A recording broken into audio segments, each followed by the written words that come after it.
بسم اللہ الرحمن الرحیم۔ السلام علیکم ورحمۃ اللہ وبرکاتہ۔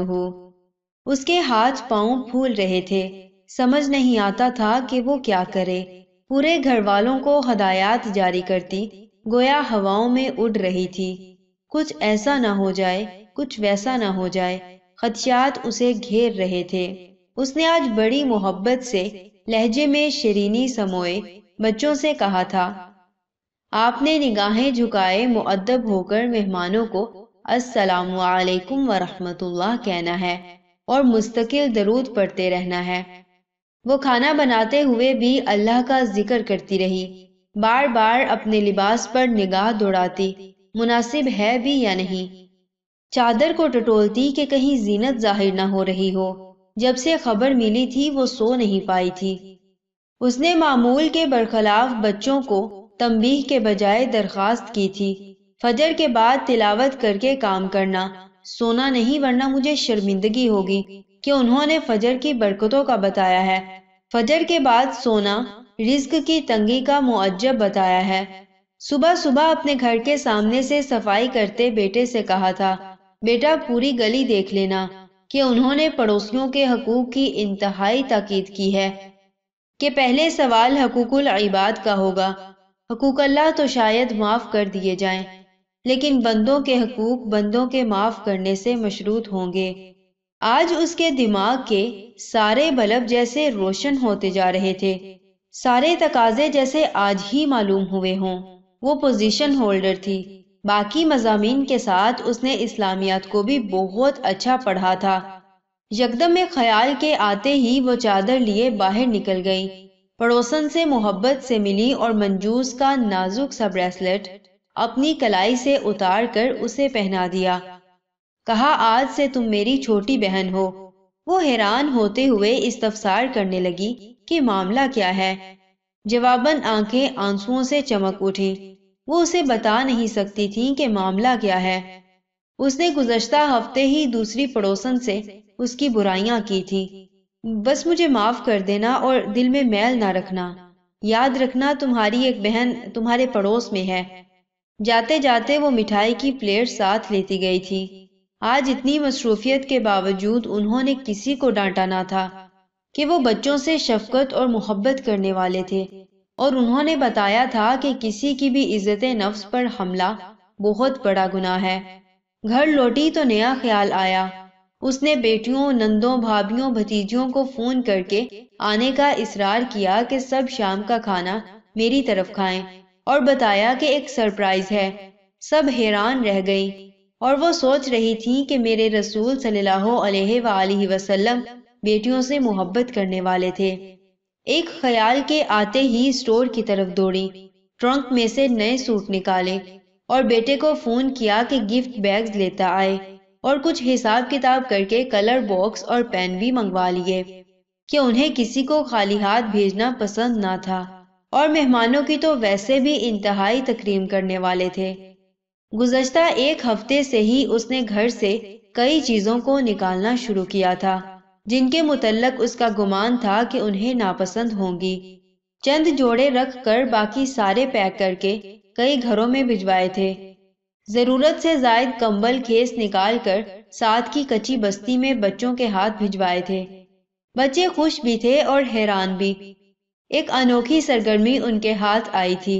ان کاموں کے دوران اس کے ماضی کی جیسے ایک فلم سی چل رہی تھی۔ وہ زبان کی بہت کڑوی ہوا کرتی تھی، بات کرتی تو جیسے ہتھوڑا لگتا۔ اس کی مروت اور مؤدت نام نہاد اعتماد کے پرچم تلے دب گئی تھی۔ کچھ عرصہ پہلے ہی پارک میں اسے کچھ اچھی سہیلیاں مل گئیں۔ اسے پتہ ہی نہ چلا کہ کب وہ ان کے ساتھ مختلف پروگرام میں جانا شروع ہو گئی، اور اب انہیں ماضی کی سبھی غلطیوں کا ازالہ کرنا تھا، اور وقت جیسے بہت کم تھا۔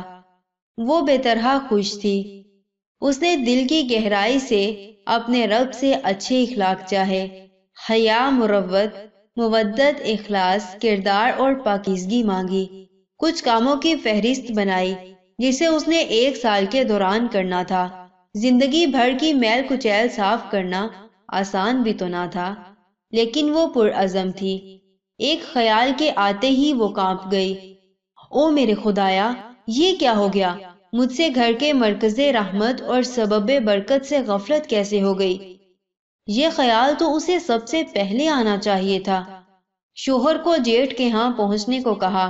ساسو ماں کو بڑی منتوں سے معافی تلافی سے ساتھ لے آئیں۔ انہیں تخت پر نئی چادر بچھا کر دی۔ احترام اور محبت سے ہاتھ چومے تو جیسے سرشاری رگو پے میں اتر گئی۔ کرنے کے کاموں کی بہتات تھی کہ سب مہمان پہنچنے کو تھے۔ اس نے تاکید کی تھی کہ سب تیار ہو کر آئیں۔ مرد اور عورتوں کے بیٹھنے کی جگہ الگ الگ تھی۔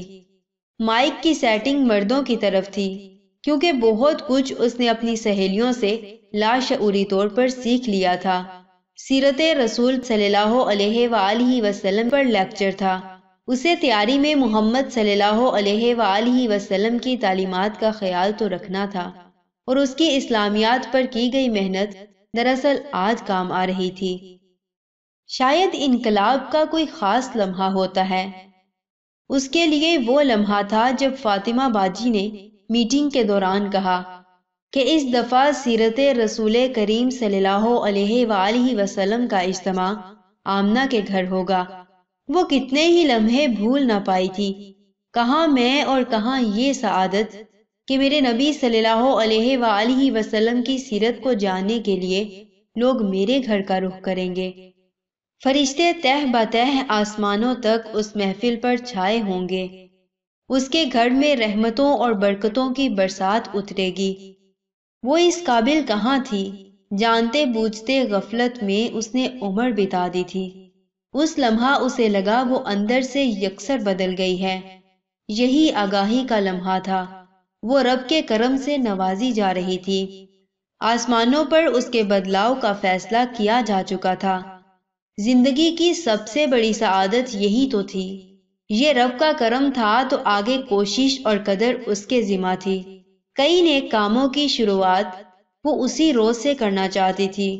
کتنی غلط بات ہوتی نا کہ شان مصطفیٰ صلی اللہ علیہ وآلہ وسلم کا تذکرہ ہوتا اور گھر میں اس کے مخالف تصویر ہوتی۔ وہ بے طرح نوازی گئی تھی اور اس نے مقدور بھر کوشش بھی کر ڈالی تھی۔ اسے اتنا پتا تھا کہ وہ آج ایک مختلف دنیا میں محو سفر تھی، بے حد انوکھی سی دنیا میں۔ اس کا دل پکار رہا تھا، میرے نبی صلی اللہ علیہ وآلہ وسلم، آپ پر میرا سب کچھ قربان، میری جان، میرا مال، میرے بچے، میرے ماں باپ، میرا خاندان، میرا آج اور میرا کل۔ کتنی ہی باتیں ہیں جن پر ہم عمل کر سکتے ہیں۔ اچھی صحبت اختیار کریں، نبی صلی اللہ علیہ وآلہ وسلم کی سنتوں پر عمل کرنے کی کوشش کریں، اور اللہ کے بعد نبی صلی اللہ علیہ وآلہ وسلم کی محبت کو اپنے دل میں جما لیں۔ جزاکم اللہ خیر و احسن الجزا فی الدنیا والآخرہ۔ السلام علیکم ورحمۃ اللہ وبرکاتہ۔